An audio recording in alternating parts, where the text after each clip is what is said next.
Today we have some massive Star Wars news, and we begin with some new rumours from Jeff Snyder. On the latest episode of the Hot Mic podcast, he said that 3 Star Wars movies are going to be announced at Star Wars Celebration in just a few weeks' time, only 24 hours after we found out that Stephen Knight, the writer of Peaky Blinders, is the one replacing Damon Lindelof as the writer on Obaid-Chinoy's 2025 movie. We now know that Lucasfilm plans to announce 3 movies in London over Easter weekend. Given that Patty Jenkins' movie was cancelled, as was Rian Johnson's trilogy just the other day, and also that of Kevin Feige, it's a mystery which ones remain. Maybe the one by Taika Waititi and of course the 2025 film, but I'm sure there's going to be one which is a mystery that we haven't heard about, one that's not been discussed or leaked in the rumour mill. And of course it's worth bearing in mind a lot of these films could be for the distant future. Now Snyder also revealed something massive for Kathleen Kennedy. He says her future as president of Lucasfilm is dependent on getting the 2025 movie out on time. Come hell or high water, she has to meet that deadline. Now, as some fans have rightly noted, this is not a good approach for Disney to take because it puts pressure on a time frame rather than the quality of a well-written movie. That should be the priority here. This is the quote from the podcast. They say it sounds as though Kathleen Kennedy has a track record of making decisions in a vacuum. So basically, as the higher up, she makes decisions oftentimes illogical. When Sharmeen Obaid-Chinoy was first hired, it seems as though this was such a random choice. Despite her talents, she's mainly worked on documentaries and not feature films. She of course worked on Miss Marvel as well, but you've got to question, was she the best choice for such an important Star Wars movie? The reason I say that is this is the first Star Wars film since the Skywalker saga ended. The onus on getting this right, properly planning it, and choosing the right people involved is crucial. They shouldn't just be trying to meet a time frame. Snyder says, quote, Kathleen Kennedy's job depends on her getting the movie released by Christmas Day of 2025. If there's no movie out by then, there is no job. Some very damning statements indeed. Bob Iger is also very aware that Star Wars in the pop culture space is just not what it used to be. As much as a good portion of fans do tune into Disney Plus to watch The Mandalorian, the Book of Boba Fett, the Kenobi show, it's the cinematic presence, Star Wars on the big screen, that brings in the casuals and diehards alike. Of course, with good storytelling, a good writer, a brilliant director, and all the right pieces in place, but they do need a Star Wars movie. That being said, I don't think putting pressure on a release date makes sense, because that ends up rushing production and destroying quality.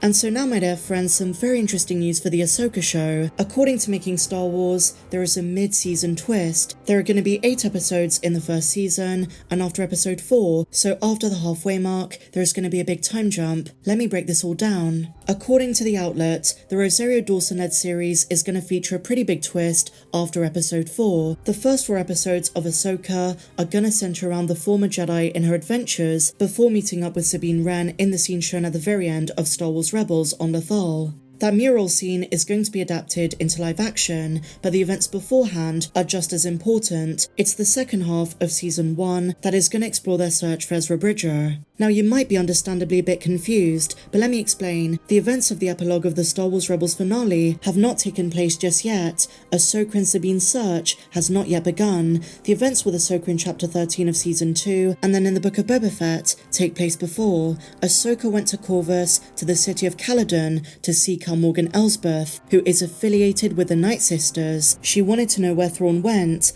At this time, she probably heard rumours of what is going on in the New Beyond, an unexplored region of the galaxy which, according to Making Star Wars, is where Thrawn is. He is gathering an army of Light Sisters, a rare type of Night Sister not from Dathomir, who use a type of force magic we've not seen before, something very powerful. So she explores Corvus, then somewhere along the way meets Luke Skywalker, and then goes to Lothal to see Sabine, and with the newfound information from Morgan Elsbeth, after she lost the jewel to Ahsoka, with Sabine Wren, they set off on their adventure to find their friend. And one thing that Making Star Wars make very clear in their report is that everything with Ahsoka so far in live action has not been linear, but it's all going to be explained in the Ahsoka show. So the first 4 episodes explore where Ahsoka's been prior to the search, and then Natasha Liu Bordizzo, who plays a live action Sabine, gets introduced in episode 4, where we see a recreation of the Rebels mural scene, and then the adventure begins. So there could be the possibility of multiple seasons, because they're not going to be able to explore everything with 8 episodes, only 4 of which show us the search. So fingers crossed, we do get multiple seasons. The Ahsoka show has so much potential. If the time jump rumor is correct, then we're gonna see Ahsoka properly meet Luke. They robbed us of that very first introduction. In the Book of Boba Fett, Ahsoka and Luke already knew each other, but in the Ahsoka show in the first half of season 1, I bet we're gonna see it properly. The very first time Ahsoka meets the son of her former master.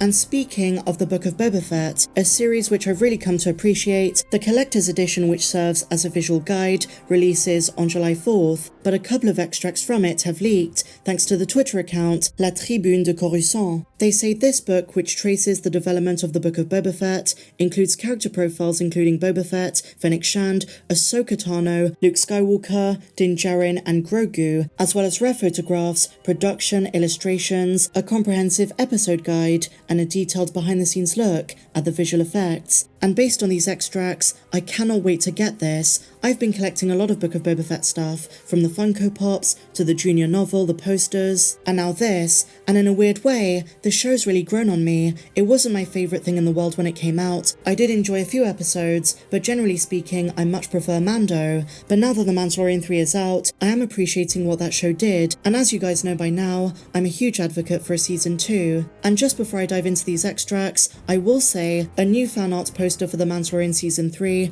officially commissioned by Lucasfilm, does include Boba Fett. Is this some kind of sign? The amazing Boba Fett fan club on Twitter seems to think yes. I think so too. I think he's definitely going to appear in the second half of season 3. Temuera Morrison did the voices of the clones in last week's episode, so I wonder if he was involved in a bigger way too.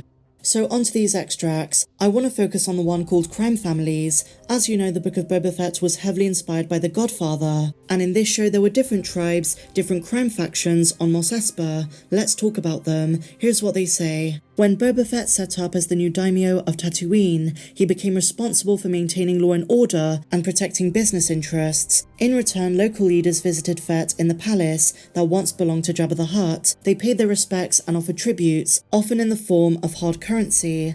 Unlike Jabba the Hutt, who ruled with fear, Fett intended to rule with respect. However, he soon found this was not going to be easy. And just before we carry on, guys, I will say Boba Fett's character does need improvement. Although he underwent a very meaningful transition from bounty hunter to crime boss, he went too soft. You can rule with respect, but every once in a while, you've got to put your foot down. So the first crime boss they focus on is the Aqualish, Don Garfalaquox. As tribute, he gave Boba Fett a chest full of credits. He is scheming and untrustworthy, and behind Fett's back, he made a deal with the Pikes. And the second crime boss from this extract is Doc Strassi, the Trandoshan. Many leakers who saw a picture of him before the show dropped made the assumption he was Bosk. I do hope they bring back some classic bounty hunters if a season 2 is ever made.